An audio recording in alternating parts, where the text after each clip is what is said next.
सिखाया।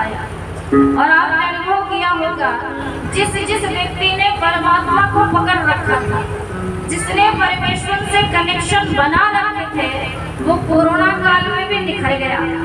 और जिसने केवल भौतिकवाद पे अपना ध्यान लगाया था, उनका जीवन थोड़े से कष्ट में बिखर गया।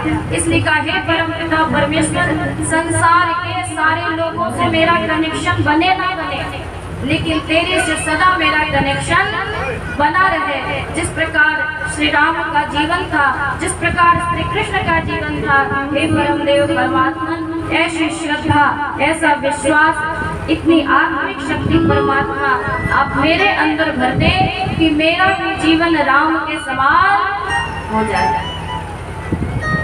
कहा, त्रेता युग की एक कहानी है। त्रेता युग में कहते हैं, ऋषि जो होते हैं वो करुणा से भरे होते हैं। जो ऋषि वृत्ति के होते हैं वो दयालुता से भरे होते हैं। उनके मन में सबके लिए केवल और केवल स्नेह होता है, केवल और केवल प्रेम होता है। जो ऐसी भावना से उत्प्रोत होता है, वही ऋषि बनने की प्रेरणा भी ले सकता है। और इतना बड़ा महाकाव्य लिख दिया महर्षि वाल्मीकि ने। क्यों लिखा? इसके जब मूल में जाएंगे तो आपको पता चलेगा कि एक बार महर्षि वाल्मीकि नदी के किनारे तपस्या करने जा रहे थे। और जब तपस्या करने जा रहे थे तो तपस्वी का मन बड़ा शांत होता है, बड़ा पवित्र होता है, बड़ा प्रेम से भरा होता है। जब वो तपस्या करने के लिए जा रहे थे तो देखा क्रौंच पक्षी आपस में प्रेमालाप कर रहे हैं। क्रौंच पक्षी आपस में बहुत प्रेम करते हैं, और ऐसा प्रेम कि एक चला जाए तो फिर दूसरा अपने शरीर को अपने आप त्याग देता है। कितना प्रेम होता है उनके अंदर। क्रौंच पक्षी अपने मिथुन में व्यस्त थे और किसी बहेलिये ने तीर को चलाया। उसमें से एक जो पुरुष था वो मर जाता है, और उसके मरते ही जो पत्नी थी वो विलाप करने लगती है कि तुमने मेरे प्रिय से मुझे अलग कर दिया। और उसके विलाप को देख के, उसके कष्ट को देख के वहाँ पे वाल्मीकि का मन विचलित हो जाता है, द्रवित हो जाता है। और उस समय अनायास ही एक श्लोक निकल पड़ता है उनके मुख से कि मां निषाद प्रतिष्ठा, और कहते हैं यत्र क्रौंचम मिथुना देखा अवधिता मोहित। जिसने भी इस क्रौंच पक्षी को वियोग दिया है, मैं उसके पश्चाताप में, उन्होंने नहीं किया लेकिन मैंने अपनी आंखों से देखा। ये ऋषि है, ये करुणा है, ये प्रेम है कि किसी को कष्ट देना नहीं, किसी के कष्ट को देख के भी उतना कष्ट अपने हृदय में आपके निकल आए, उभर आए, तो समझ जाए आपके अंदर भी ऋषि की प्रेरणा जग सकती है, आप भी ऋषि बन सकते हैं। उस वियोग को देख के वहाँ पे वो कहते हैं कि मेरे आंखों के सामने ऐसा दृश्य हो गया तो मैं पश्चाताप करूंगा कि मेरे सामने कैसे कोई वियोग में मर सकता है, कैसे रो सकता है, कैसे कोई क्रंदन कर सकता है। और उस समय नारद मुनि से पूछते हैं, ब्रह्मा से मिलते हैं और पूछते हैं कि इस समय इस विश्व में कौन ऐसा राजा है जिसके ऊपर मैं कुछ लिख सकूं।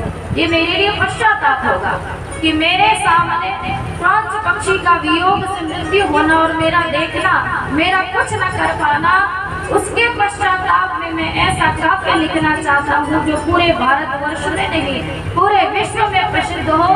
तो बताओ ऐसा कौन राजा है इस भारत भूमि पे। तो वहाँ पे बताते हैं ऋषि लोग कि इस समय भारतवर्ष में इक्ष्वाकु वंश का राजा श्री राम है, जिसके विषय में आप लिखना चाहो तो आपकी लेखनी भी धन्य हो जाएगी। और वहाँ पे आरंभ करते हैं वाल्मीकि अपनी राम कथा को लिखना। कथाएं बहुत सुनी होंगी आपने, और राम की कथा को बहुत लोगों ने लिखा, लेकिन कोई भी लिखने वाला उस कालीन का नहीं है, उस समय का नहीं है। जिस समय में आप मुझे देख रहे हैं, 10 वर्ष बाद जो नहीं देखेंगे वो इतना ही जान पाएंगे जितना आप बताओगे। आपने जितना देखा है वो ज्यादा मायने रखेगा, या 10 वर्ष बाद आप जिनको आपके माध्यम से जानेंगे वो ज्यादा मायने रखेगा। आप कहोगे कि मैंने जिनको अपनी आंखों से देखा है उनके विषय में मैं उचित कह सकता हूँ। 10 वर्ष के पश्चात वाला व्यक्ति उस बातों को उस प्रकार से नहीं लिख सकता। इसलिए और जितनी राम कथाएं लिखी गई हैं उन सब में कहीं न कहीं मिलावट है, लेकिन इस वाल्मीकि राम कथा में केवल राम के सद्गुणों की चर्चा है। और बहुत सुंदर कवि लिखते हैं, क्या लिखते हैं? आदि कवि श्री वाल्मीकि रामायण की सुनो कहानी। राम सिया राम सिया राम जय जय राम। राम सिया राम सिया राम जय जय राम। आदि कवि वाल्मीकि रामायण की सुनो कहानी। राम सिया राम सिया राम जय जय राम। राम सिया राम सिया राम जय जय राम। बोलो राम सिया राम सिया राम जय जय राम। राम सिया राम सिया राम जय जय राम। तेरा युग का समय निराला, धर्म के तीनों चरण जहाते। सरयुग नदी के तट पर सुंदर जनपद गोचर नगर जहाते। उस जनपद में नगरी अयोध्या, उस जनपद में नगरी अयोध्या। ये राजा दशरथ ने मानी। राम सिया राम सिया राम जय जय राम। राम सिया राम सिया राम जय जय राम। राम सिया राम सिया राम जय जय राम।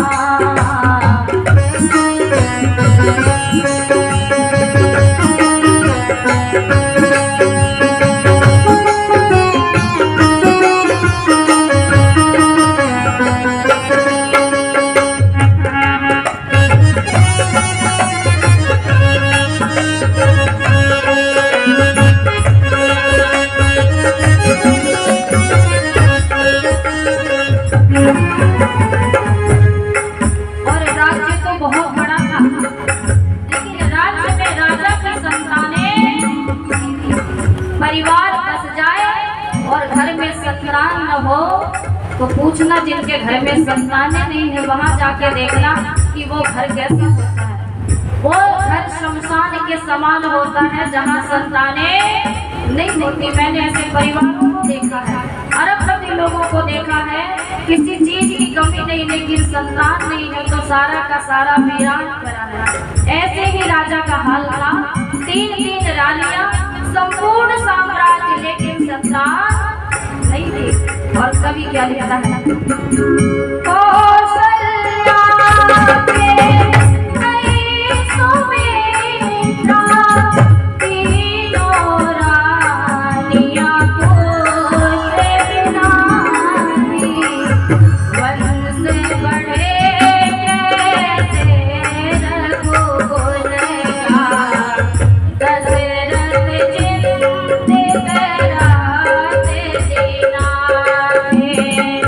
गुरु बसे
मंत्रियों से परामर्श करते हैं दशरथ जाके कि क्या होगा इस राज्य का जब इस राज्य का संचालन करने वाला ही नहीं रहेगा। तो श्रृंगी ऋषि आके पुत्रेष्टि यज्ञ कराते थे का होती है पूर्ण कामना संतान यज्ञ से। जिनके घर में संतान न हो उनको यज्ञ करना चाहिए।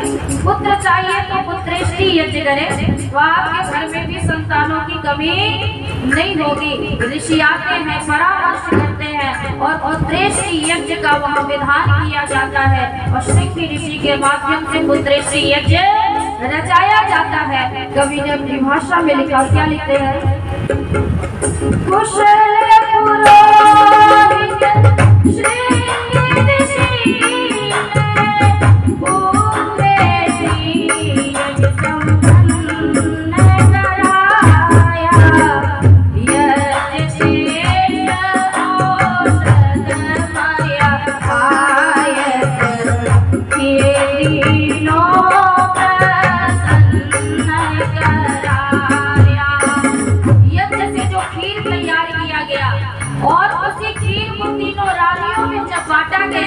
और तीनों रानियों ने जब पायस कहते खीर को उस औषधि से मिलकर जब खीर को खाया तो जाके तीनों फिर रानियां गर्भवती होती है और फिर जाके राज्य को एक नहीं, दो नहीं, तीन नहीं, चार राज्य के अधिकारी प्राप्त होते हैं। और क्या लिखा? गर्भवती हो पुत्र रत्न पाकर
इधर शोर मच जाता है।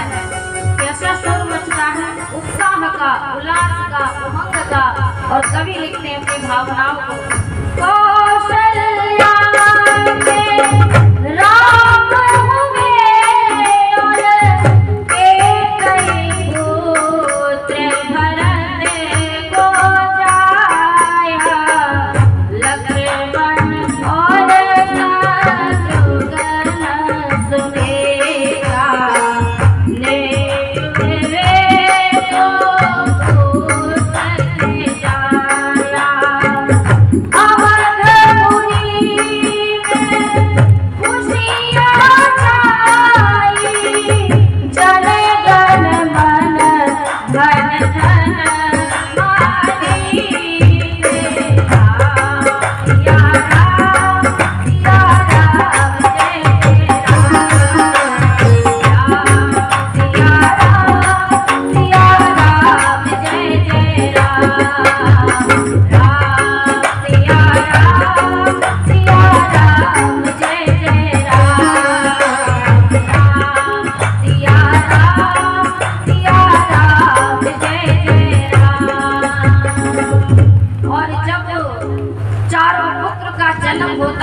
माहौल कैसा था?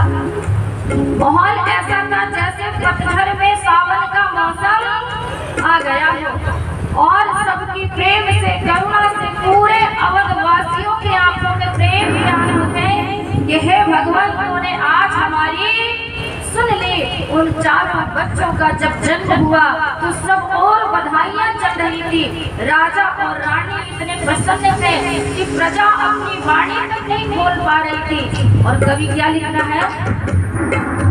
कौशल्या के जन्म में, क्योंकि अवध में हुआ है ना, अवध की भाषा अवधि है।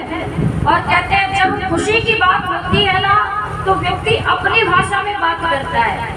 हरियाणा के लोग भले हिंदी में आप मेरी बात सुन रहे हो, लेकिन जब आप अपनी बात करोगे तो हरियाणवी भाषा में करोगे। किसी को कुछ सुनाना भी होगा ना तब किस भाषा में सुनाओगे? किसी की असलियत जाननी हो तो बस उसको छेड़ दो, है ना, फिर वो अपनी भाषा में आ जाता है, पता चल जाएगा ये कहाँ का है। उसके पहले भले इंग्लिश बोलता रहे। तो कहा जब उल्लास और उमंग आता है तो व्यक्ति अपनी भाषा में बात करता है। ये अवध की भाषा है, आनंद लीजिएगा। और मंगल गान चल रहा है, श्री राम का, लक्ष्मण का, भरत और शत्रुघ्न का जन्म हो रहा है और आप जश्न मना रहे हैं। कैसे? कौशल्या के जन्म में ललनवा भद में बाजे बजनवा हो। कौशल्या के जन्म में ललनवा भद में बाजे बजनवा हो। कौशल्या के जन्म में ललनवा भद में बाजे बजनवा हो। बाजे बजनवा राम गाजे बजनवा, बाजे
वो क्या कह रहे हैं? राम जन्म जग मंगल है, राम जन्म जग मंगल है, सनातन रक्षक है, सनातन रक्षक है। सारे नगरी में, वो सारी नगरी में छाई मुस्तफा अहमद में आगे बढ़ने वालों, दशरथ के हुए हैं ललनवा अहमद में आगे बढ़ने वालों, कौशल्या के हुए हैं ललनवा अहमद में आगे बढ़ने वालों।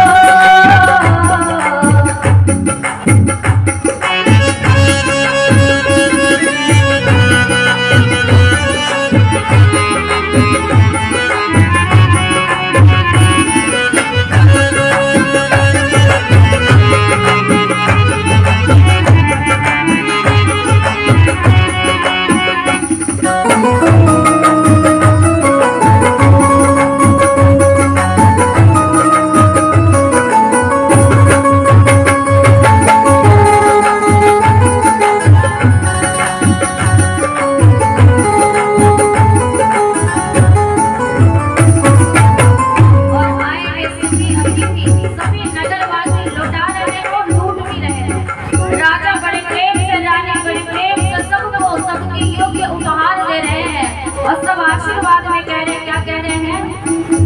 न्योछावर श्री राम ललाकी, न्योछावर श्री राम ललाकी, न्योछावर श्री राम ललाकी, न्योछावर श्री भरत ललाकी, लखन ललास ध्रुवन ललाकी, लखन ललास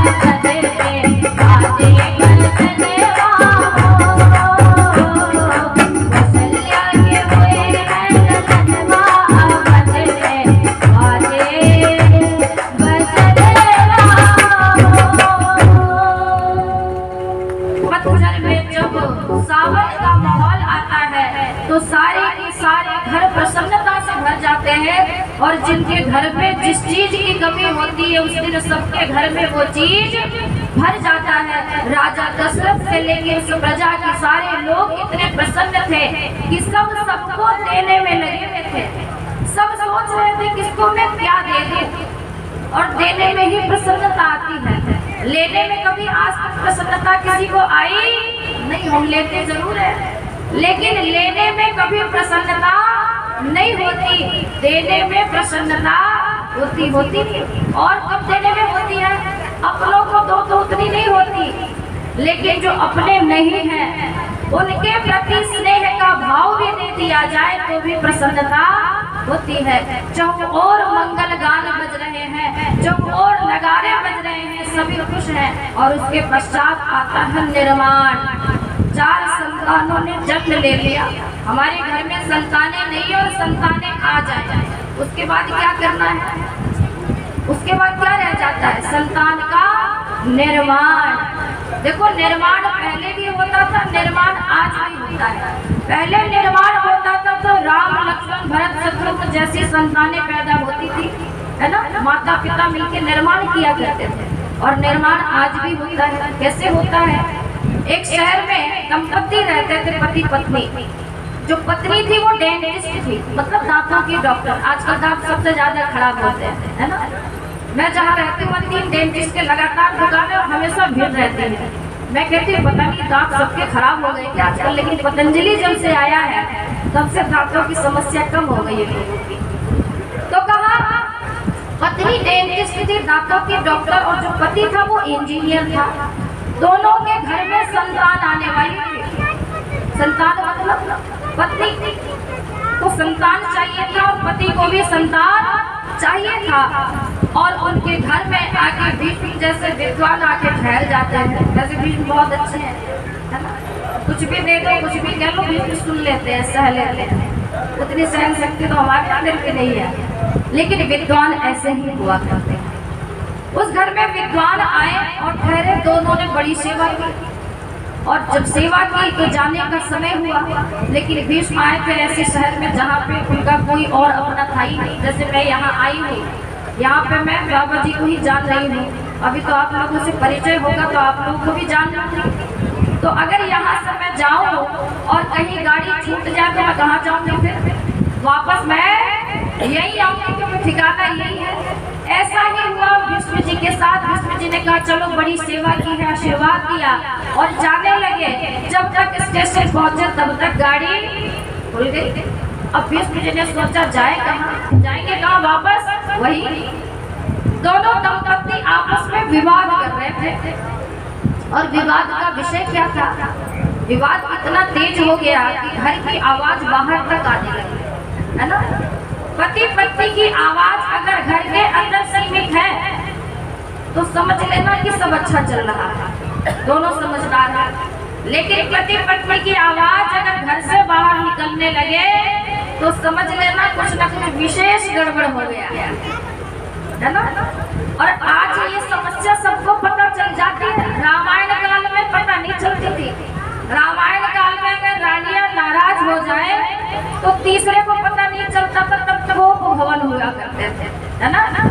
और जब रानी नाराज हो जाती थी तो किसी को कहती नहीं थी, बस वो भवन चली जाया करती थी। राजा समझ जाते थे कुछ न कुछ गड़बड़ है। फिर राजा जाते थे, बातों को सुनते थे, विवाद को सल्टाया जाता था। और फिर जब कमरे से निकलते थे दोनों प्रसन्न मुद्रा में निकलते थे, तीसरे को पता नहीं चलता था।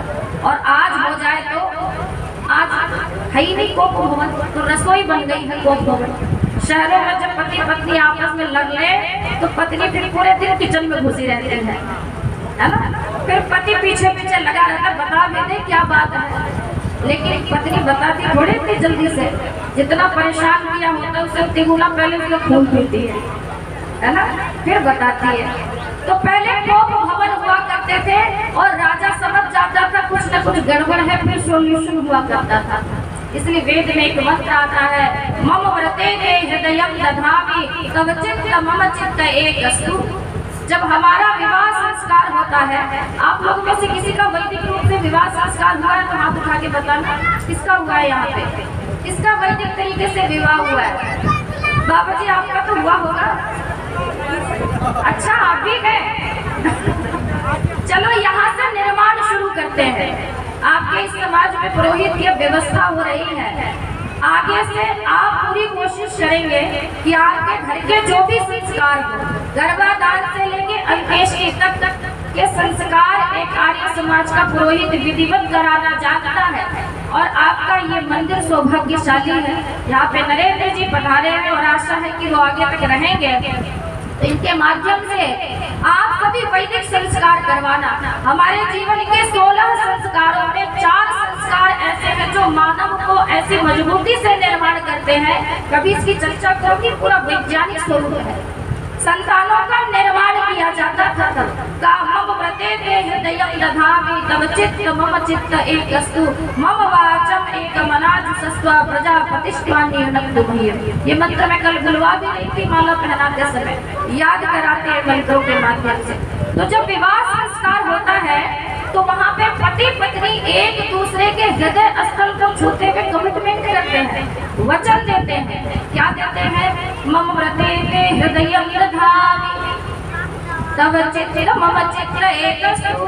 हे मेरे प्रिय, हे मेरी प्रिय, तेरे हृदय में मैं अपने हृदय का आधान करता हूँ। हृदय में हृदय का आधान कैसे होगा? तव चित्त मम चित्त एकस्तु।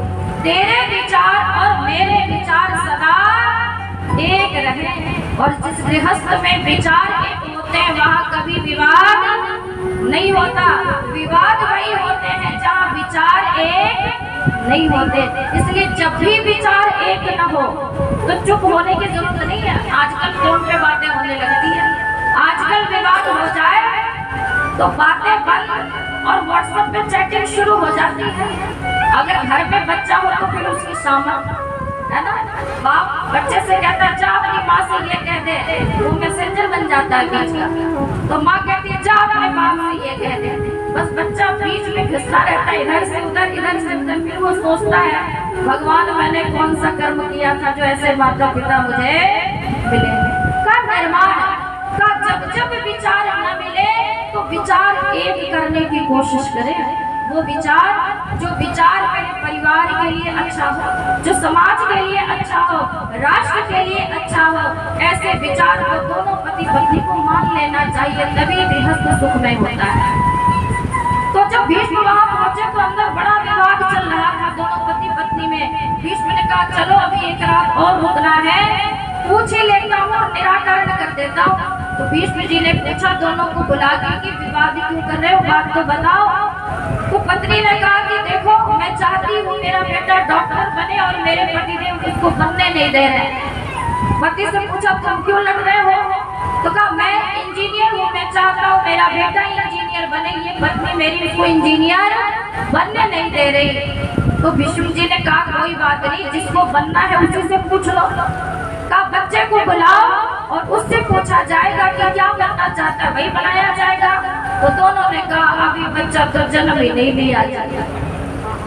तो आज निर्माण ऐसे होता है ना, निर्माण तभी हो रहा था, निर्माण आज भी हो रहा है। लेकिन तब राम कृष्ण शिवा जैसे प्रताप जैसे संतानों को बनाया जाता था और आज भी कन्हैया जैसे दुष्ट संतानों को पैदा किया जाता है। कौन सा कन्हैया जो कहता है आजादी आजादी हमको चाहिए आजादी, ऐसे संतानों का भी निर्माण है।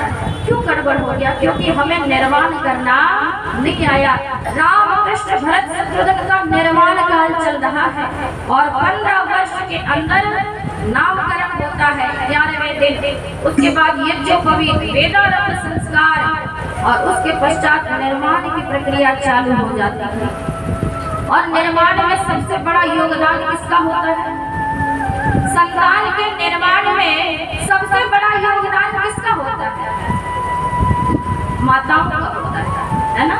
लोग कहते हैं कि माँ अगर अच्छी हो, जननी अच्छी हो तो संतान भी अच्छी हुआ करती है। लेकिन मैं इसमें पूरी सहमत नहीं। संतान का निर्माण पति और पत्नी दोनों के मिलने से होता था।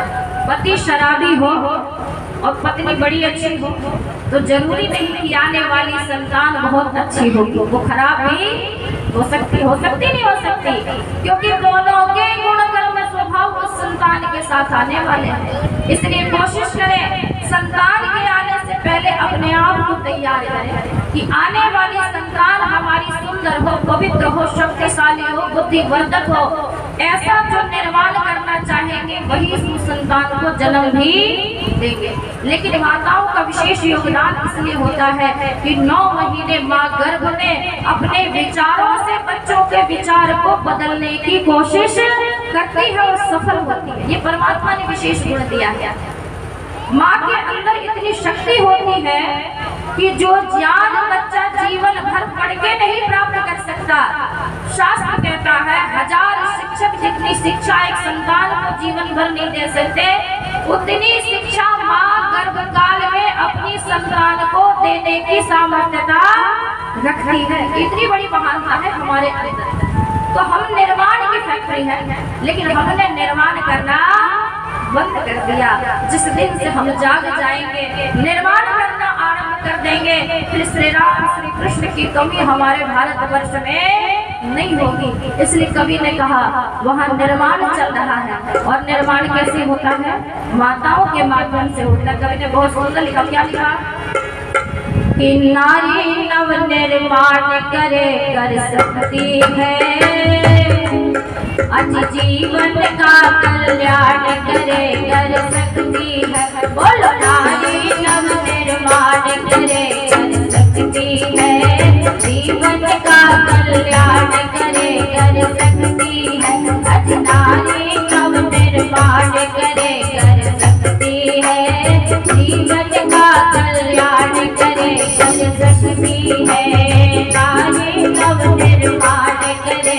कर सकती है, जीवन का कल्याण करे कर सकती है।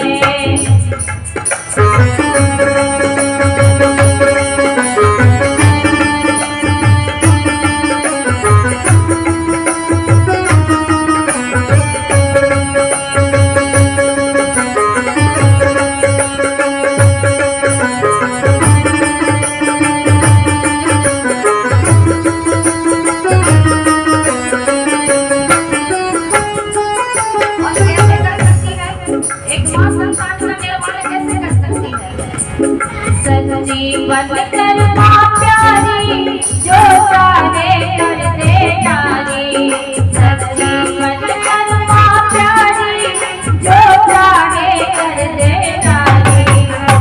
जीवन चाहे सारी शक्ति है प्यारी प्यारी, जीवन चाहे सारी शक्ति है प्यारी प्यारी, प्राण कर सकती है,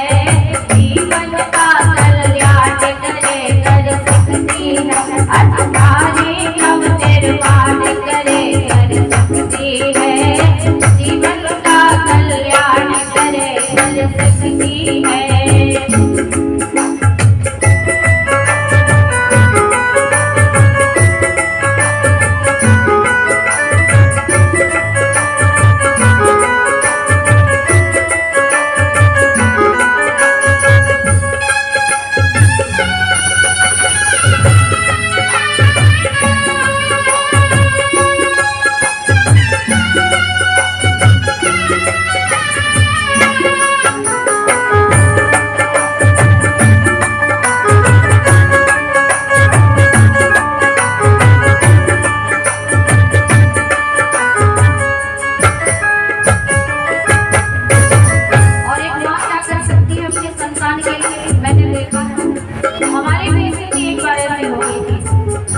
माँ में इतनी शक्ति होती है कि वो किसी से भी लड़ सकती है कि उसके संतान में आ जाता है ना। ऐसे बहुत ही कोमलांगी है, बहुत सहृदय है, बहुत शांत है, सुशील है, लेकिन जब संतान की बात आ जाए तो ये चंडी का भी वेश ले लेती, काली का रूप ले लेती, अपने संतान की रक्षा के लिए खून बहा भी सकती है और खून दूसरे का ले भी सकती है। ये अपना खून भी दे सकती है, दूसरे का खून भी कर सकती है अगर अपने संतान पे आ जाए। इसलिए कभी ने कहा ये माँ क्या कर सकती है, ज्योति बन ज्योति जगाए संसारा दूर भगाए, ज्योति बन ज्योति जगाए संसारा दूर भगाए, पानी में आग लगाए वायु तक रोक दिखाए, पानी में आग लगाए वायु तक रोक दिखाए, प्राण कर सकती है, जीवन का कल्याण करे कर सकती है, अधिकारी नव निर्माण करे कर सकती है, जीवन का कल्याण करे कर सकती है, बोलो नारी नव निर्माण करे कर सकती है, जीवन का कल्याण करे कर सकती है।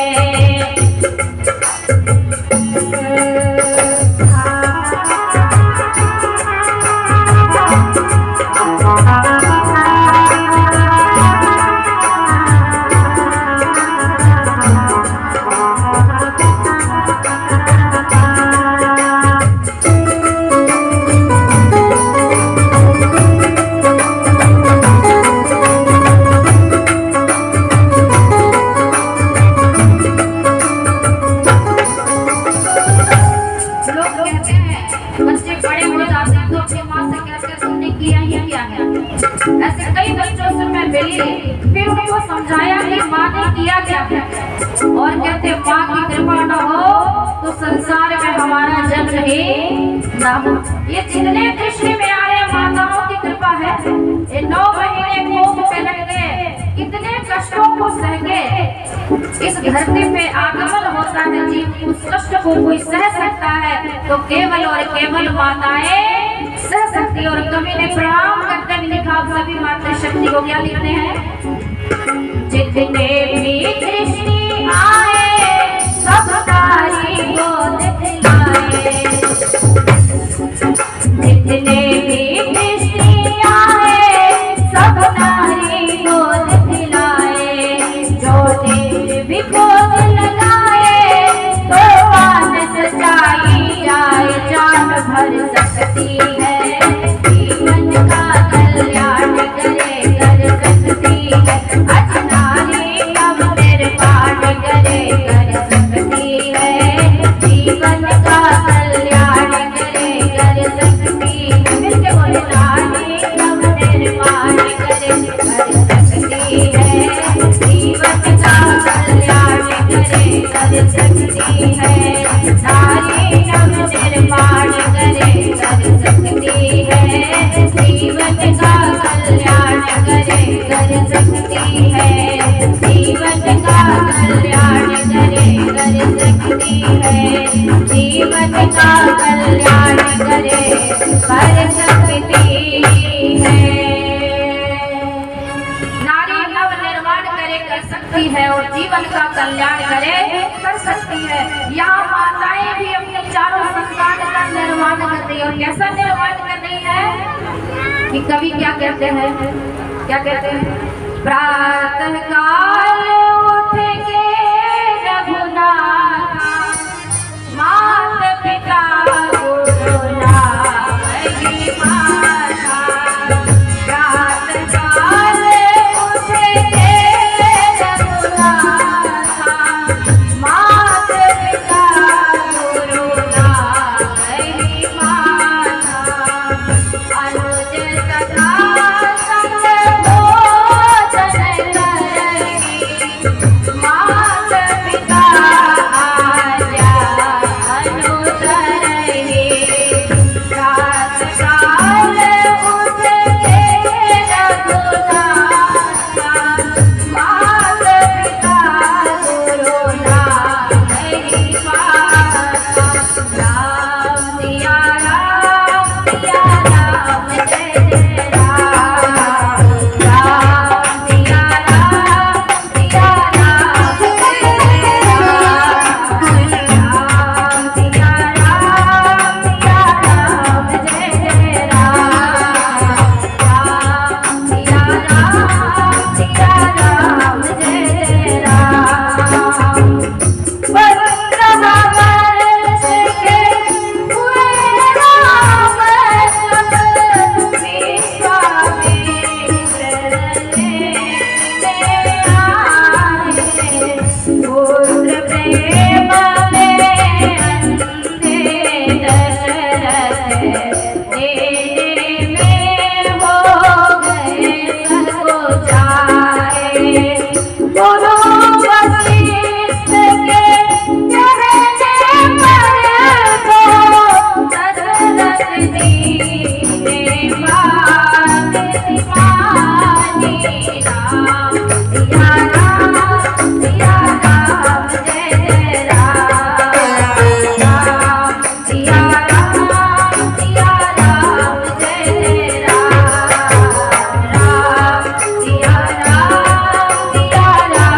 जय जय राम, राम सिया राम जय जय राम, राम सिया राम जय जय राम, राम सिया राम जय जय राम, राम सिया राम जय जय राम, राम सिया राम जय जय राम। बोल सियापति रामचंद्र की, मर्यादा पुरुषोत्तम श्री रामचंद्र भगवान की। आज की कथा गुरु लेके वन को प्रस्थान करते हैं, उसके पश्चात बालकांड की रामायण कल पुनः सायंकाल आरंभ होगी कि हम अपनी संतानों को कैसे बनाएं जो राज्य के काम आए अर्थात हमारे घर के भी काम आए और राष्ट्र के भी काम आए। ऐसे निर्माण की शैली इस रामायण के माध्यम से कल हम पुनः सुनेंगे। अपने साथ और भी लोगों को लाए, एक बार फिर से बोले जो बोले सो अभय धर्म की